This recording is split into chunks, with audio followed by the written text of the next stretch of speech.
Karim Benzema, les amis, il remporte enfin son ballon d'or. C'est pas sans émotion, bien entendu, que je fais cette vidéo, parce que j'ai l'impression que c'est comme si c'était un pote à moi qui venait de gagner le ballon d'or, en fait.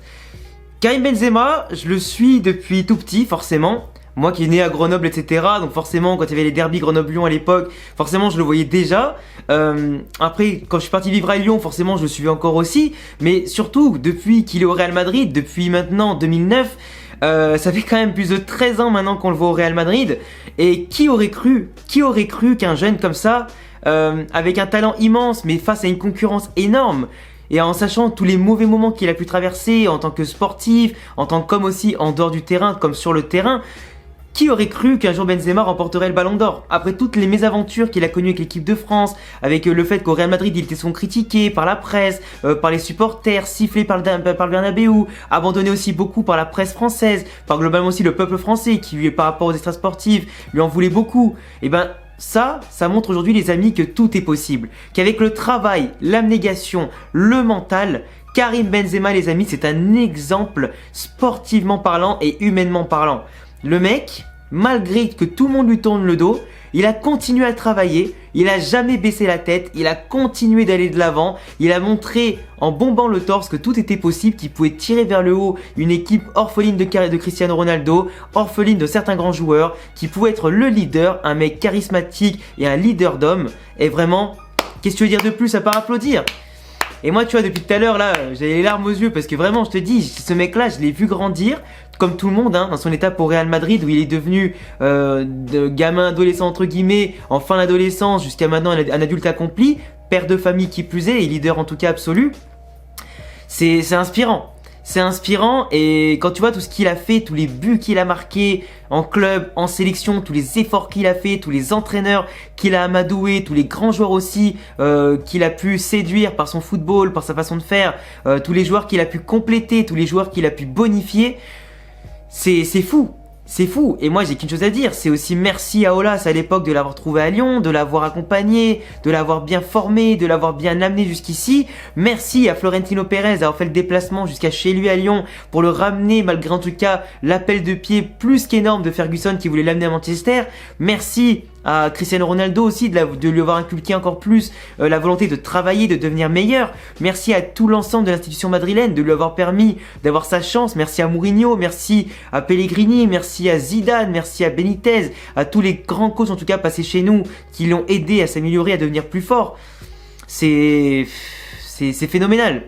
On n'a jamais eu, les amis, quasiment, à part avec Cristiano Ronaldo par exemple, des mecs qui ont individuellement autant surclassé les autres en Ligue des Champions, qui a fait des saisons comme ça, dans les grands matchs et les grands moments, aussi percutantes, aussi impactantes et choquantes, qui a autant fait la différence, et qui a battu des équipes phénoménales, des défenseurs phénoménaux, qui a battu tous les pronostics.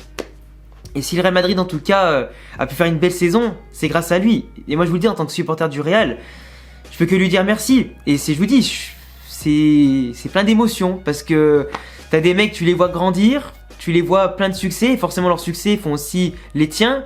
Aujourd'hui, on a la chance au Real Madrid maintenant d'avoir 2 ballons d'or avec Modric et Benzema dans la même équipe. C'est incroyable. Ce sentiment d'accomplissement, tu vois, il est fou. Il est fou. Et tu pourras pas trouver les mots exacts pour dire à quel point ce mec-là, il a franchi tellement de caps à tous les levels. Il a tellement su transcender les supporters et se les mettre dans la poche. C'est plus qu'un sportif tu aujourd'hui. Et Benzema, j'aurais pas peur de dire, je pense très clairement, en sachant qu'il fait partie des 5 Français qui ont eu un ballon d'or avec Copa, Platini, avec Zidane et Jean-Pierre Papin. Il fait partie surtout des plus grands de l'histoire aussi, Benzema, en tant que joueur, capitaine du Real Madrid, qui a quasiment battu beaucoup de records au Real Madrid dans les matchs joués, dans les buts marqués aussi en Champions League.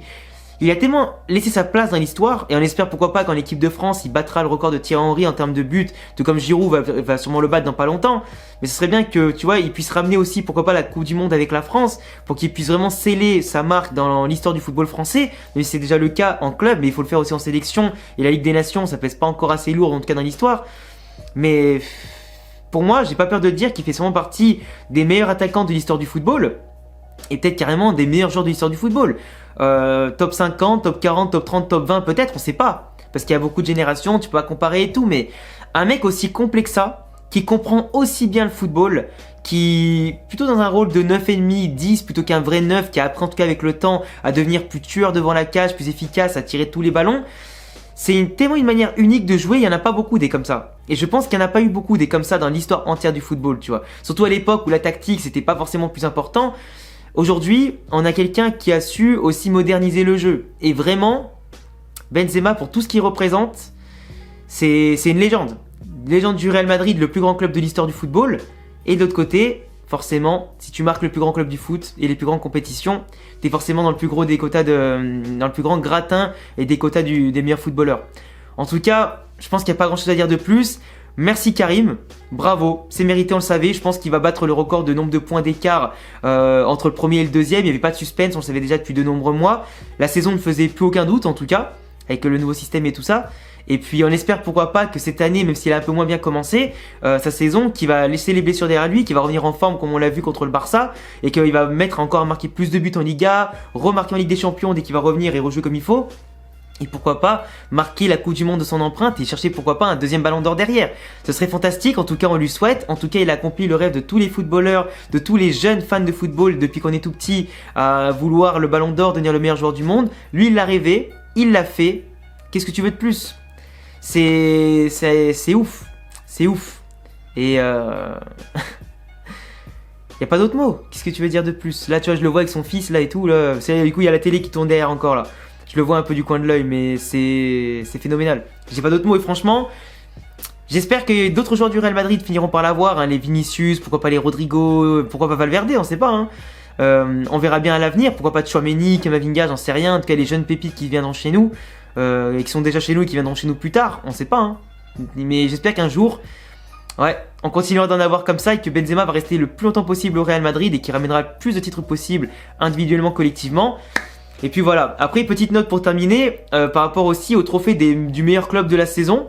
Parce que ouais, du coup Gavi a eu celui du trophée Copa qui à mon sens aurait dû revenir à Jude Bellingham ou Musiala. Camavinga pour moi le méritait pas forcément parce qu'il était pas titulaire au Real Madrid, tu vois, toute l'année. Et indiscutable par rapport à Gavi qui lui, avec l'Espagne et avec à son âge, surtout avec l'Espagne et au Barça, il a fait un truc de fou quand même. Mais Jude Bellingham et Musiala le méritaient plus. Après la Catalane, la pauvre qui s'est pété le genou, elle le méritait amplement. Elle a fait le doublé depuis l'an dernier, donc pas mal.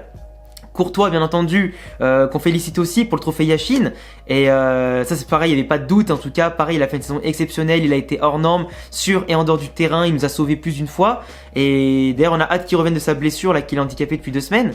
Grand joueur aussi Thibaut Courtois. Le classement du Real Madrid, après moi personnellement, je m'en fous un petit peu des classements en dehors de la première place et du podium. Vinicius 8ème, Courtois 7ème, Modric 9ème, Casemiro 18ème, etc. Qu'est-ce que je veux dire de plus ? On a nos joueurs qui sont moins dans la liste, c'est déjà pas mal par rapport à d'autres personnes qui ne sont pas mentionnées dans la liste et dénominées de base.